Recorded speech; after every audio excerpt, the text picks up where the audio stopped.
way I view myself in the world, the way I express my gender with my gender expression, all of those are different variables, right? It's not a boy girl on and off switch, right? Like, for example, I present maybe a little bit more feminine with colors than someone that would present a little bit more masculine, maybe a singular color. But that doesn't mean it means anything about me other than my favorite color is orange.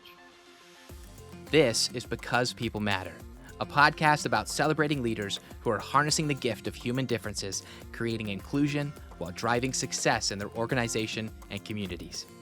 Hosted by Dr. Helen Fagan, each episode features interviews with individuals who are leading the way. If you're ready to learn the impact becoming inclusive can have in your business, or wish to hear positive stories of impact, this is the podcast for you. Because People Matter is brought to you by Helen Fagan and Associates. We are changing the world one inclusive leader at a time. Go to helenfagan.com to learn more about what we can do for your organization. Hi friends, welcome to this week's episode. I'm really excited for you to have a chance to hear from my friend Dr. Christopher Deguire. He is an incredible young man who is doing some powerful work. He teaches at UT Southwestern Medical Center, and he also heads up the programs at North Texas VA, and he's doing some incredible work with virtual reality, not only with patients, veterans who have PTSD, but also with clinicians that are going to be working with patients. And he's collecting some incredible stuff. I'm just excited for you to join this conversation and hear the conversation that he and I had. I think it's packed with lots of information, and look him up on LinkedIn when you get a chance. But I'm not going to keep you any longer. Let's get started. Well, hello and welcome, Dr. Christopher. I am so excited to have you join us today. Yeah, I'm excited to be here. Well, how's your week been so far? It has been a journey. We made it to Thursday, so we're almost there. Yes. So just for the sake of our audience, I would love it if you would start by telling us a little bit about, or sharing a little bit about your story, your background, kind of some of those pivotal experiences that have led you to focus your research on what you're doing. Yeah, of course. I always like to kind of start off with conversations like this, just to kind of outline that a lot of my research and my desires and stuff like that represent kind of my own beliefs and my own journey. They don't represent the university I work for or the federal government or anything to that extent. But the journey to becoming Dr. Christopher, it's been a journey. So I grew up in a very small town in Troy, Texas, a really small town there. From there, I always knew I wanted to help people. I always wanted to be in the space of letting people feel more valid in their experience. From there, I got really into sports. I knew that if I could focus my energy into one unit, I knew I could do anything, right? There, I got a full ride at Stephen F. Austin State University for collegiate cheerleading. And then I shifted and finished up my doctorate in Atlanta. There, when I matched back for residency here, I fell in love with trauma. Trauma work was my baby. Did a 4-year residency or internship in general psychology, and then did a 2-year advanced fellowship in research development and leadership at the VA system. There, I fell in love with virtual reality. Always been kind of like one of those like sci-fi nerds, so I've always loved like the technology and stuff to that extent. So I got to kind of blend all the different nuances of there. While I was in my fellowship, I fell in love with interacting with minority stress and minority populations. There I became the LGBTQ veteran care coordinator for VA North Texas and the local recovery coordinator for VA North Texas as well. Just helping create resources, create clinical guides and stuff to that extent for LGBTQ veterans, really struggling with PTSD, trauma, all of those different nuances. Yeah, now I get to help people every day, and it's amazing. You talked about the athletic side of things, that collegiate work that you did, and the fact that you started at such a young age with doing that work. I love that. I'm just curious, have you given any thought to how sports shaped your life or saved your life, or how did it limit your ability to really become comfortable in your own skin? Yeah, of course. So, sports has always kind of been a big portion of me. Early on, I always knew I was a gay individual, so I'm a gay cisgender male. And being in small rural Texas, that was a journey. Um, but I really got to dive into sports and got to dive into my way to kind of escape all of the judgment, escape all of the Mm, spaces that I didn't feel safe, because I knew if I was in my field, if I was in my space, nothing else mattered, right? So I was mm, in the gym constantly. I was constantly striving to kind of be the best version of myself. It was almost a way for me to kind of fly under the radar. mm. From there, I realized, hey, anything I put my mind to, we got this, right? With hard work and dedication, we can make it pretty far. Yeah. Wow. Wow. Yeah. So thinking about that hard work and dedication making it pretty far, and you talked about, you always knew you were gay, but living where you lived probably wasn't conducive to you being comfortable in your own skin. How long did that process take for you? I mean, well, how old were you when you were like, okay, I'm gonna just let the world know? Yeah, my coming out process was a little later in the day or later in the game. I ended up coming out, I was 25. I already had a master's degree because I knew I had to get to a certain tier before Mm, felt comfortable kind of letting people know who I am in a sense, right? mm, I got really good at having sports almost be like a mirage, right? A way to kind of mm, hide those pieces of me that I didn't feel super comfortable being in those spaces, mm. yeah. Wow, wow. That hurts my heart. That you didn't feel comfortable and that you had to be that you basically now that I'm accomplished, people will value me, so my sexual orientation won't matter kind of a thing. I cannot tell you how many times I've had students come out to me and say, hey, because in my leadership and diversity class, the students would share what I call an identity story, kind of what has shaped you into the person that you are. What are the experiences, the beliefs, the values, and students would say, Dr. Fagan, can I set up a time to meet with you? And then they would go, okay, nobody else knows this, but I don't feel like I can share my full story unless I can share this. And so, the 18 to 22-year-olds are sharing for the very first time in, this senior level class. And sometimes their parents didn't even know. And so, I think it's interesting too, because thinking back kind of that would have been me, right? In that space, I would have been that person when you're from a space in a world that your identity is told is a flaw, right? Or there's something wrong with this portion of you who makes you who you are, right? Um, it makes the special aspects of the different nuances of who I am, and it makes me a better clinician. I use those experiences to really help a lot of my LGBTQ veterans. I also use my privilege as a cisgender male that can pass as straight as a way to pull this community that's dealt with so many difficulties up and get the resource they truly deserve. yeah, yeah. And I think, you said your interest was in minority trauma. And that minority trauma, the word minority, often people equate to race ethnicity, right? But it's broader than that. And that minority trauma is equally experienced by individuals who are member of the LGBTQ community. So I can see how that would have been something that you would have gravitated towards, which leads me to this thing. You created a model for PTSD development, the Deguire model. Would you tell our audience a little bit about your model? I think it's a phenomenal. I read your article. I just think it's phenomenal, the work you're doing. Oh, thank you so much. Yeah. Yeah. So, early on in my fellowship, I was just really diving into who I was as a clinician. I was learning all the ways to kind of work in with trauma and stuff to that extent. And I started to notice a lot of my patients, if they were transgender or gender diverse, they had higher rates of PTSD, more severity in their PTSD. And I really like was a light bulb moment where I was like, what's going on here, right? So when I went to the research, there was very limited research in that area. So I started to explore and I started to kind of see what was going on with my patients, dived into the research. I found that um, gender diverse veterans have the perfect storm for developing PTSD about 3 times faster than our cisgender veterans.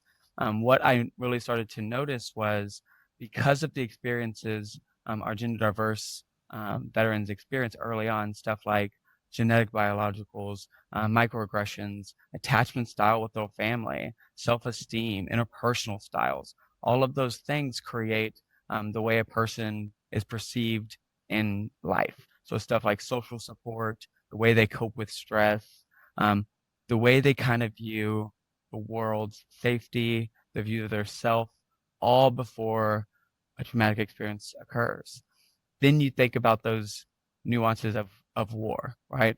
One of the areas of PTSD I work a lot with is Iraqi Afghanistan. So when they're in that space, they experience a traumatic experience. It's that perfect nuance, that perfect storm, the perfect formula for them to create really intense PTSD. It creates a space where if they have that view that they don't really think the world is safe for them because of those valid experiences, now the trauma says, see, the world's out to get you. Or other side, right? Maybe they're starting to feel actually the world's pretty safe. And then they might experience military sexual trauma. Now they're in the space where now I don't feel comfortable in my shoes. I don't feel comfortable in my body. I don't feel comfortable outside my body. So it creates that perfect storm where it kind of circular and the trauma reinforces itself. Yeah, yeah. Wow, wow.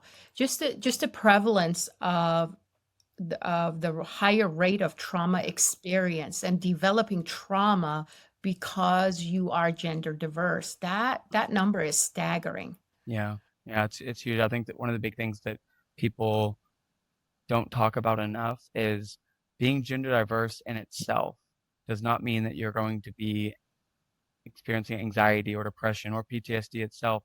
It's all those societal pressures and all those societal aspects based upon you, solely based on your identity, right? So like if I'm treated a certain way because I'm a brunette, I'm going to have a certain experience. I'm going to create certain beliefs about the world, right?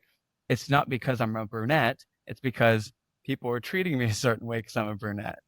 Right, right. Absolutely. And those things that you cannot control have the most profound impact on you and lasting. I was combining the word profounding, profound and lasting. They have the most profound and lasting impact on who you are. One of my friends is transgender, and I knew him before he transitioned. And he and I were going to be co-facilitating a class together for graduate students. And he said to me, I just want you to know I'm going to be going through transition. And you're the second person I've told. And the reason I'm telling you this is because I trust you. And B, we're going to be spending the summer together and weekly. And you're going to see me transitioning in this. And so, and I said, okay, great. What do you need from me? How can I support you? How can I help you?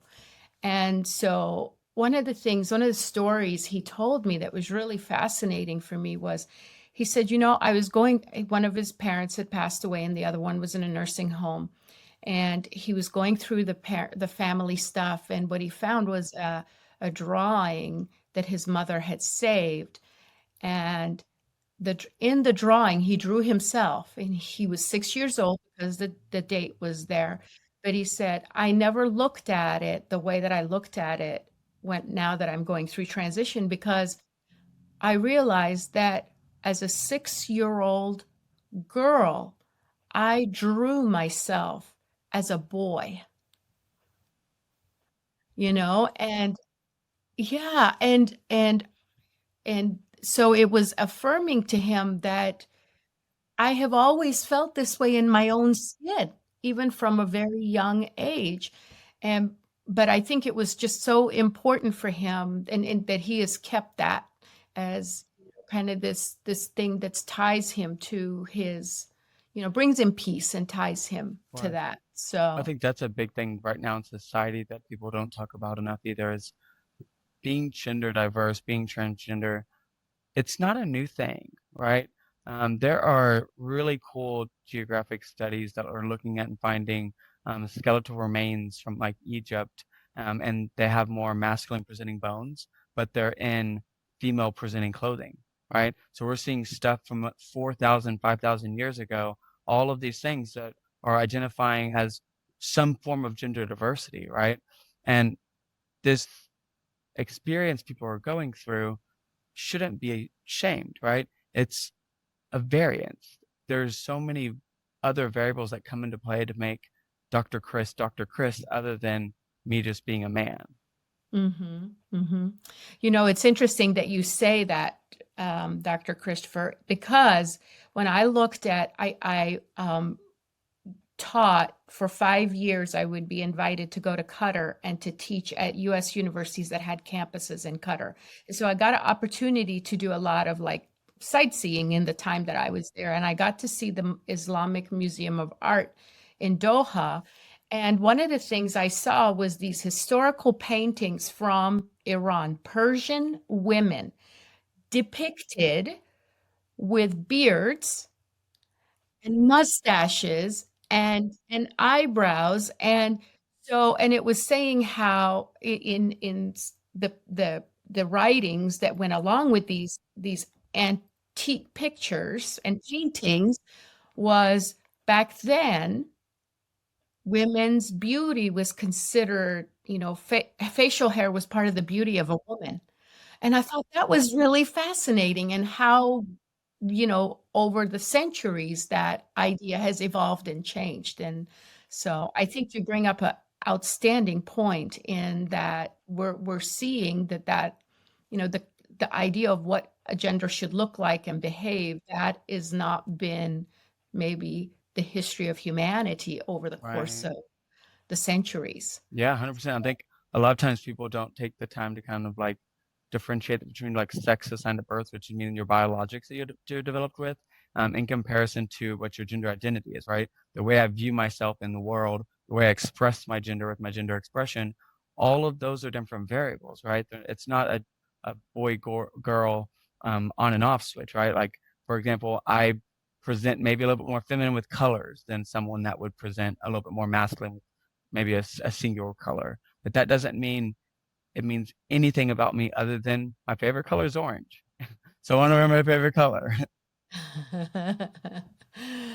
Well, so as you developed your model, going back to your model, as you developed your model, how did developing the model kind of shape your thoughts on the training and development that you've now created, which is like groundbreaking in my mind? It's amazing. I love the work you're doing in developing health practitioners who are caring for gender diverse patients.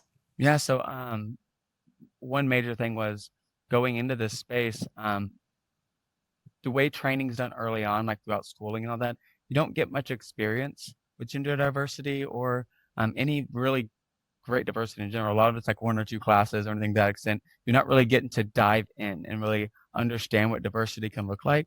And as I was developing this, I started to realize that one, people need to understand that it's not the human that's the problem, right? The human's there and they're just trying to live their best life, right? It's all of these additional things that are getting thrown on them, all of these additional variables and stressors and ostracization and getting pushed aside and all of these different nuances just based on who they are.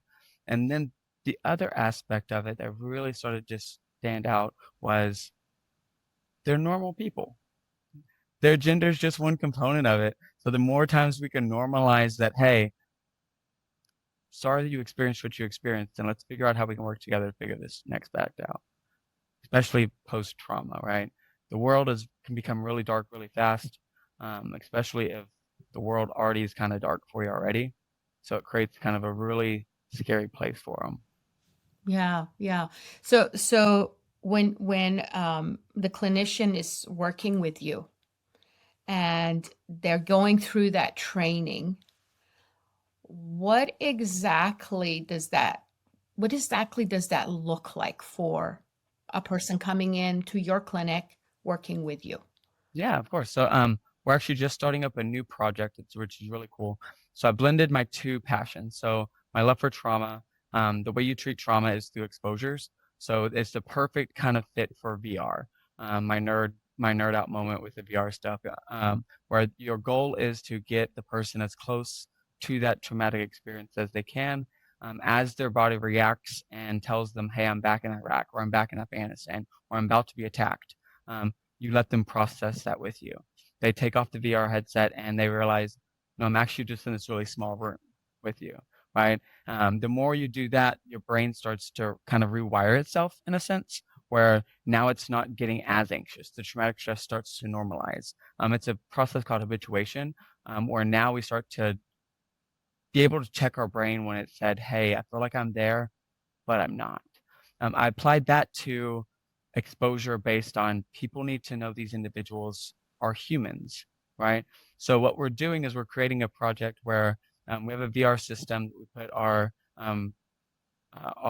providers through, and it walks through a transgender person's experience from age like 7 to 75.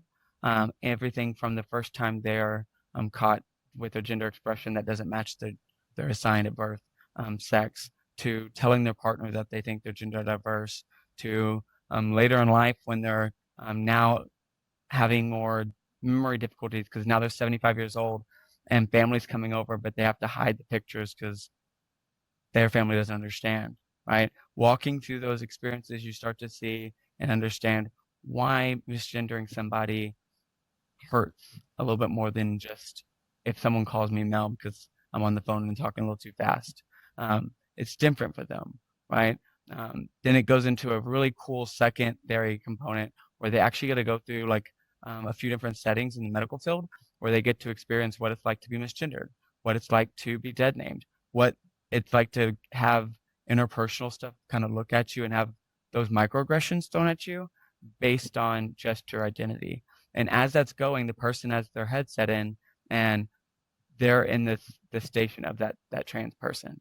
They're experiencing every movement, every experience that person's experiencing. And what we hypothesize is the more you can understand that this is a person and this is a human and they're going through all of these different nuances, the more empathy you're going to develop. And the more empathy that you develop, the more likely you're going to be there for them. More likely you're going to treat them like any other patient you would, and create that perfect space for them.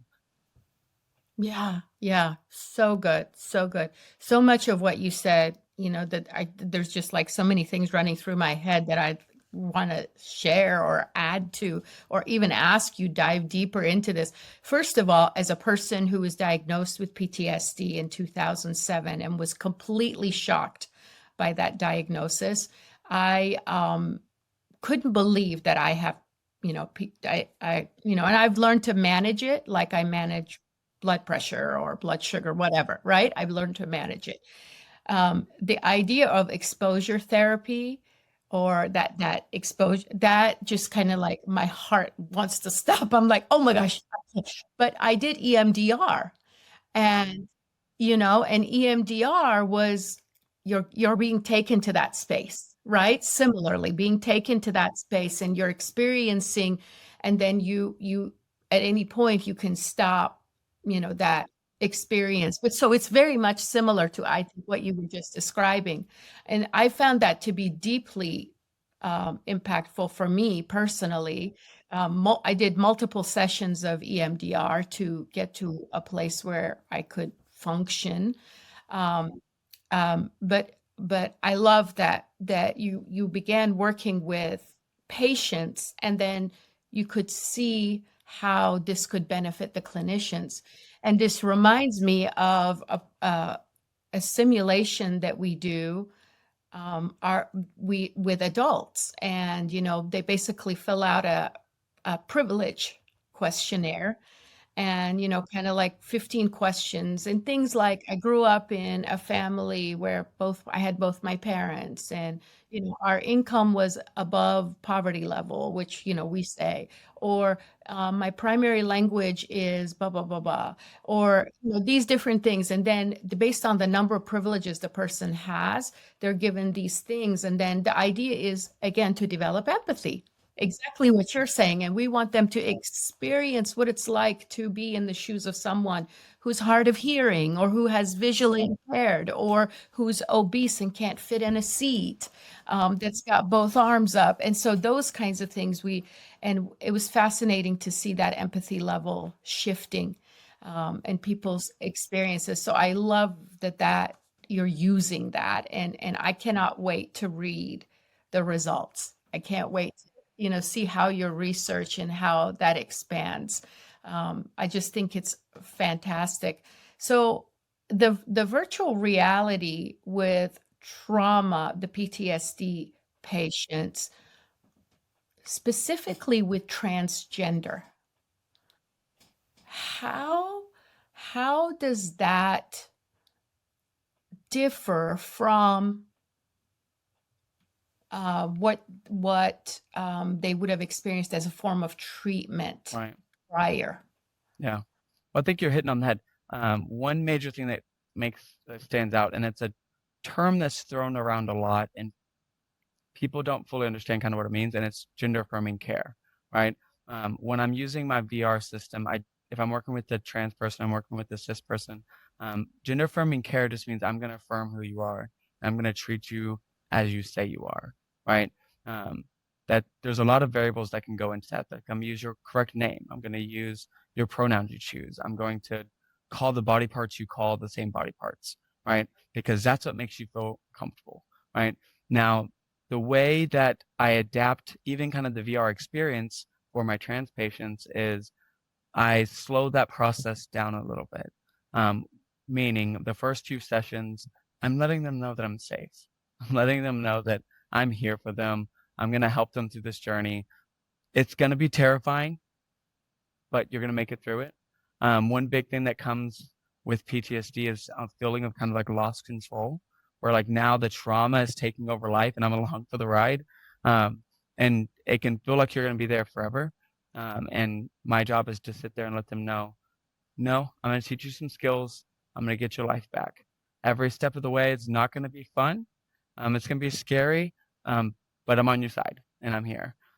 Ways I do that is if there's like a military sexual trauma attached to it, so if it's more sexual nature and trauma, I'll really be very mindful of what terms we use, right? Is there also an association with a body part that's associated with the trigger for the gender dysphoria, right? Because sometimes gender dysphoria can be attached to a veteran's like body part, like their chest, or their genitalia, right? So then I might navigate and shift a little bit that way. Because when you're going through these virtual traumas, you want to also be speaking out that trauma step by step. You're also going at what you're feeling, what you're hearing, what you're tasting, all of those different nuances in really, really high detail. Reason for that, again, is the closer we can get to that trauma, the faster we can get that emotional experience where I thought I was, but I'm not. Right. The faster we can get that reduction. Wow. Wow. Again, a lot of stuff to unpack and a lot of stuff to think about. Wow. Wow.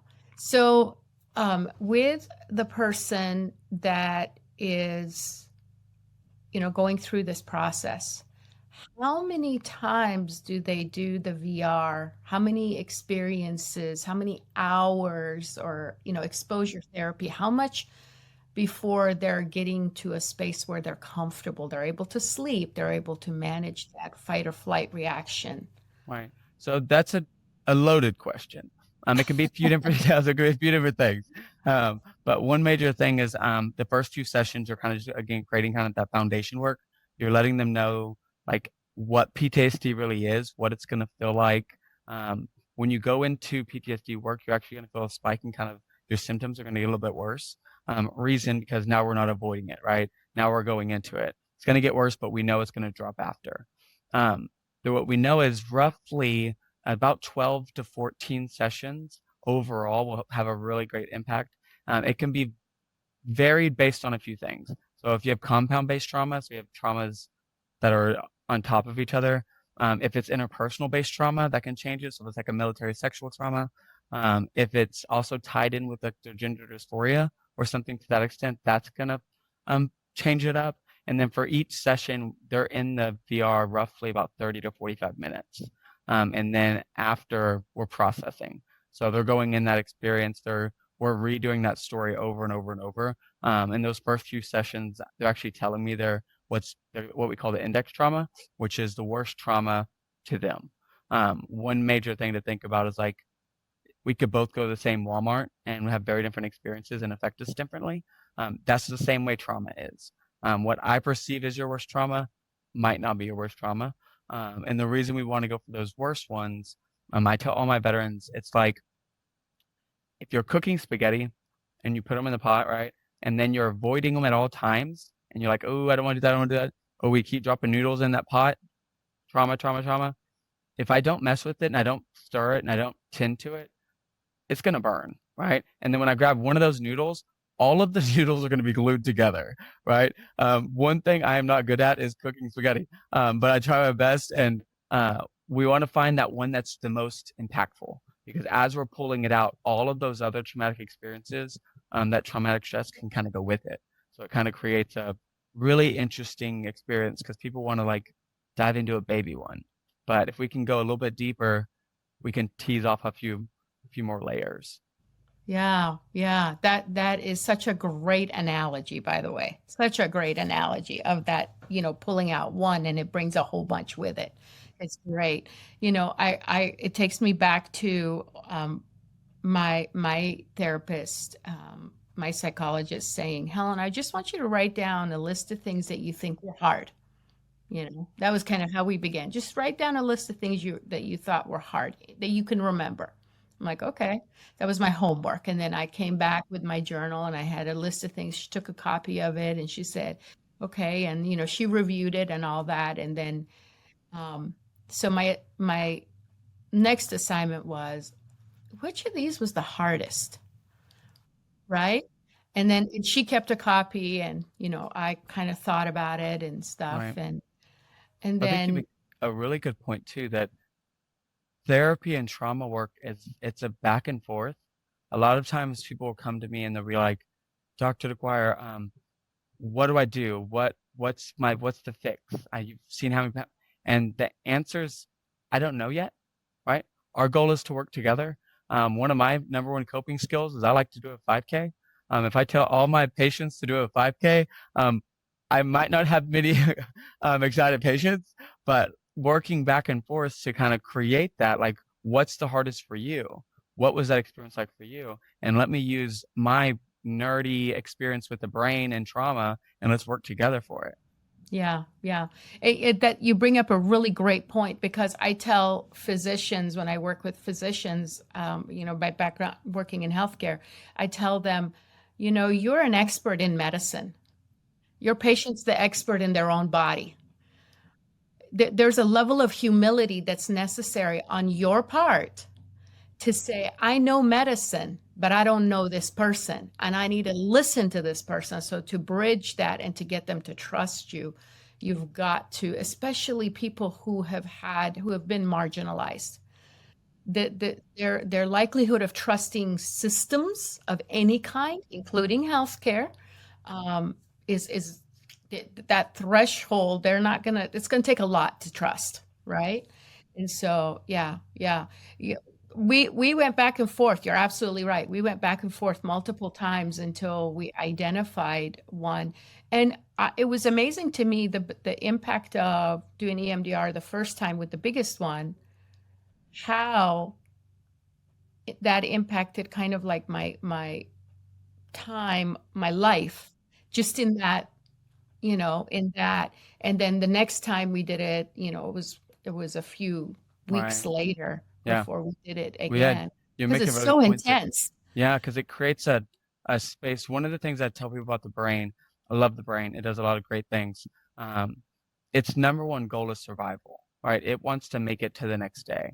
And a lot of times when we experience trauma, our bodies, us as humans, we're not supposed to experience traumatic experiences, right? So our brain remembers every aspect of that subconsciously, consciously.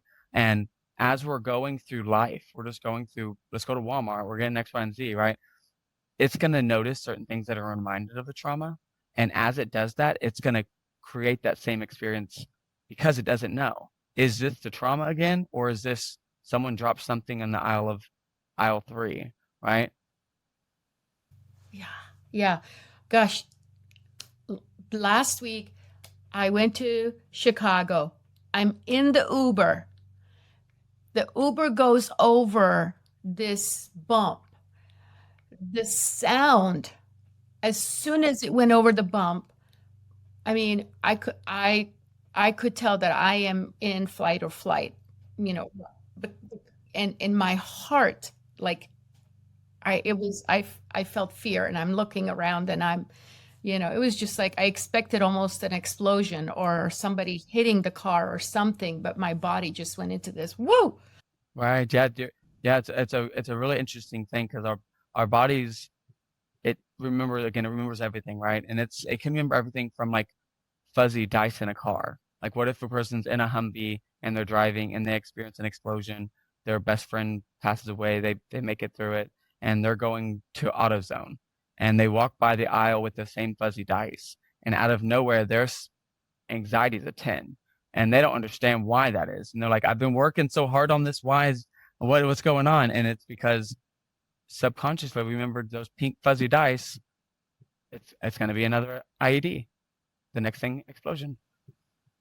What's the name of the doctor that wrote The Body Keeps the Score? I can't remember his name. Uh, I don't remember, but I love that book though. It's great. It's I know, amazing. yeah, I Yeah, love that book, and I yeah. love the workbook in it. But you're absolutely right, because that's what he's saying is your body is remembering. Your body's going to go back to those things.